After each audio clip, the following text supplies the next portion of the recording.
월스트리트가 잠들지 않는다면 어떨까요? 금융의 심장, 뉴욕 증권거래소, 바로 NYSE가 수백 년간 이어져 온 규칙을 깨는 정말 영화 같은 계획을 발표했습니다. 주식시장을 24시간 365일 내내 열겠다, 이런 구상인데요. 이게 정말 가능한 이야기인가요? 사실 처음 들으면 약간 공상과학 소설처럼 들리죠. 하지만 이게 그냥 아이디어 차원을 넘어서 아주 구체적인 기술적 청사진을 담고 있습니다. 우리가 너무 당연하게 생각했던 아침 9시 반 개장, 오후 4시 폐장, 이 개념 자체가 사라질 수 있다는 점에서요. 이건 금융시장의 운영 방식을 정말 근본부터 뒤흔드는 도전이라고 봐야 합니다. 네, 오늘 저희는 바로 이 지점을 깊게 한번 파고들어 보려고 합니다. NYSE의 선언이 정확히 무엇을 의미하는지, 또 어떤 기술로 이걸 구현하겠다는 건지, 그리고 가장 중요하게는 이 거대한 변화가 앞으로 당신의 투자 방식을 어떻게 바꿀 수 있을지 그 핵심을 짚어보겠습니다. 그럼 먼저 이 계획의 심장부에 있는 토크나 증권이라는 것부터 좀 들여다보죠. 이게 정확히 뭔가요? 그냥 주식을 비트코인처럼 만드는 건가요? 그 비유가 절반은 맞고 절반은 틀립니다. 핵심은 토크나 증권이라는 개념인데요. 우리가 아는 애플 주식이나 특정 ETF 같은 전통적인 증권을 블록체인 위에서 거래할 수 있는 디지털 토큰 형태로 바꾸겠다는 구상입니다.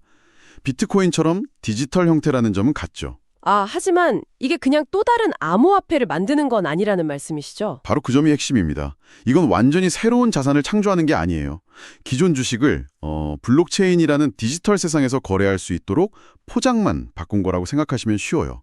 그래서 그 주식이 가진 본질적인 권리, 예를 들어 배당을 받거나 주주총회에서 의결권을 행사하는 그런 법적 권리는 그대로 유지됩니다. 껍데기는 디지털 토큰이지만 알맹이는 여전히 우리가 아는 바로 그 주식이다. 네, 그런 셈이죠. 그렇군요. 껍데기만 바꾼다. 그럼 기존 시장이랑 비교했을 때 가장 크게 달라지는 점은 결국 시간이겠네요? 언제든 거래할 수 있다는 것? 시간과 속도 두 가지 모두입니다. 지금은 주식을 사거나 팔아도 실제 주식과 돈이 오고 가는데 보통 하루가 걸리잖아요. 우리가 T+1이라고 부르는 방식이죠. 맞아요.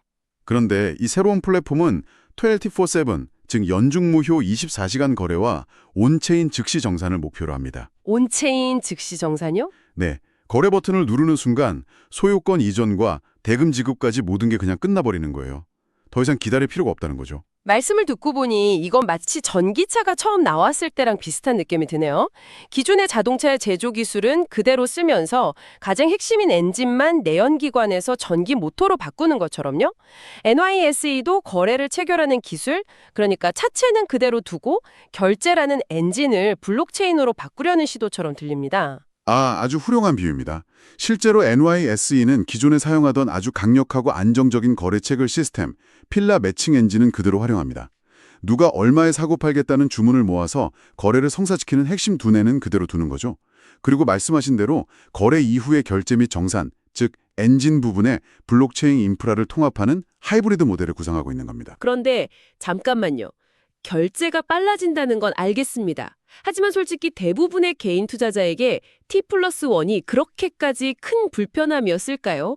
이게 정말 투자자들을 위한 변화인지 아니면 거대 기관들의 자금 노름을 더 편하게 해주려는 건 아닌지 좀 의문이 드는데요. 흥미로운 지적이시네요. 물론 개인 투자자 입장에서는 하루 정도 기다리는 게 큰 문제가 아닐 수 있습니다. 하지만 금융 시스템 전체로 보면 이건 막대한 기회비용이거든요. 예를 들어서 매일 수조 원의 자금이 거래가 끝난 뒤에도 하루 동안 묶여서 아무것도 못하고 잠자고 있다고 한번 상상해 보세요. 온체인 즉시 결제는 이 잠자고 있는 거대한 돈을 깨워서 곧바로 다른 투자처로 흘러가게 만드는 말 그대로 금융 시스템의 혈액순환을 극적으로 개선하는 일입니다.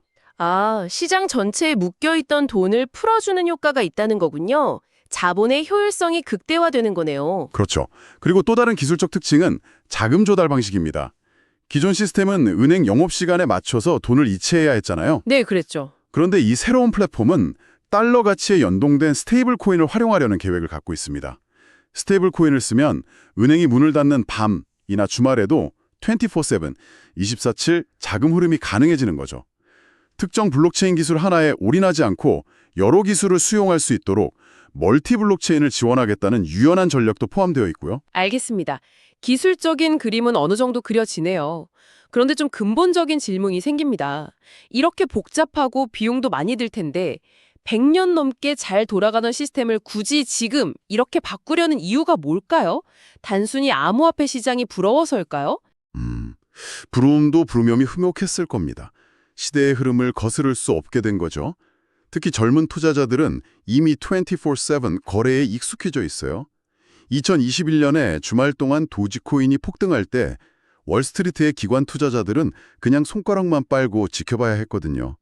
그런 경험들이 왜 우리 시장은 닫혀 있어야 하지? 라는 근본적인 질문을 던지게 만든 겁니다. 아, 뉴욕이 잠든 시간에도 세상의 절반은 깨어있다는 점도 중요하겠네요. 물론입니다. 아시아나 유럽의 투자자들은 끊임없이 거래하고 싶어 하죠. 이런 글로벌 투자자들의 수요를 기존 시스템으로는 더 이상 충족시킬 수 없게 된 겁니다. 하지만 더 근본적인 이유는 앞서 말한 효율성에 있습니다. T+1이라는 시스템 때문에 시장에 묶여있는 막대한 자본을 풀어주는 것만으로도 시장 전체의 유동성과 효율성이 엄청나게 높아집니다. 이건 그야말로 게임 체인저가 될 수 있는 잠재력을 가졌죠. 이건 단순히 NYSE의 움직임이 아니라 그 모회사인 아이스의 더 큰 그림과도 관련이 있어 보입니다. 정확합니다. 세계 최대 거래소 그룹인 아이스의 장기적인 전략의 일부로 봐야 합니다. 아이스는 이미 BNY 멜론이나 CT 같은 거대 은행들과 손잡고 토큰화된 자산을 실험하는 등 미래금융 인프라의 표준을 선점하기 위해 아주 발빠르게 움직이고 있습니다. 이건 뭐랄까 변화의 물결에 휩쓸리기보다 스스로 변화를 주도해서 미래금융 시장의 규칙을 직접 만들겠다는 강력한 의지로 해석해야 합니다. 자, 그럼 이 거대한 변화가 우리 같은 일반 투자자들에게는 어떤 의미가 있을까요? 당장 제 스마트폰 앱에서 뭐가 달라지게 될까요? 가장 직관적인 변화는 역시 거래의 자유죠. 갑자기 새벽에 중요한 뉴스가 터졌을 때 아침 9시 반까지 발만 동동 구를 기름 없이 즉시 주식을 팔거나 살 수 있게 됩니다.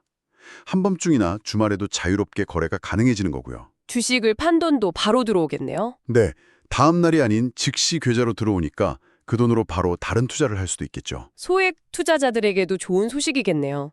애플 주식 5만 원어치만 사고 싶다 같은 소수점 투자가 더 쉬워질 것 같은데요. 맞습니다. 지금은 일주 단위 거래가 기본이지만 토큰화 환경에서는 원하는 금액만큼 자유롭게 주문하는 것이 훨씬 쉬워집니다. 금융투자의 문턱이 한 단계 더 낮아지는 효과를 기대할 수 있는 거죠. 들어보면 장점만 있는 것 같은데 분명히 고려해야 할 위험도 있겠죠. 저는 유동성 문제가 가장 먼저 떠오르거든요. 네, 바로 그 지점이 이 계획의 성패를 가를 가장 중요한 현실적인 문제입니다. 새벽 3시에 내가 가진 주식 100주를 팔려고 내놓았을 때 과연 그 시간에 합리적인 가격으로 사줄 사람이 충분히 있을까요?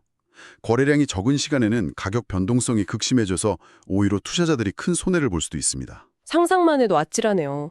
새벽 3시에 급한 마음에 애플 주식을 시장가로 던졌는데 매수자가 한 명밖에 없어서 주가가 20% 폭락한 가격에 팔리는 거죠. 그야말로 24시간 거래의 악몽이네요. 정확합니다. 시장이 24시간 열려 있는 것과 그 시장이 24시간 내내 활발하게 돌아가는 것은 전혀 다른 문제거든요.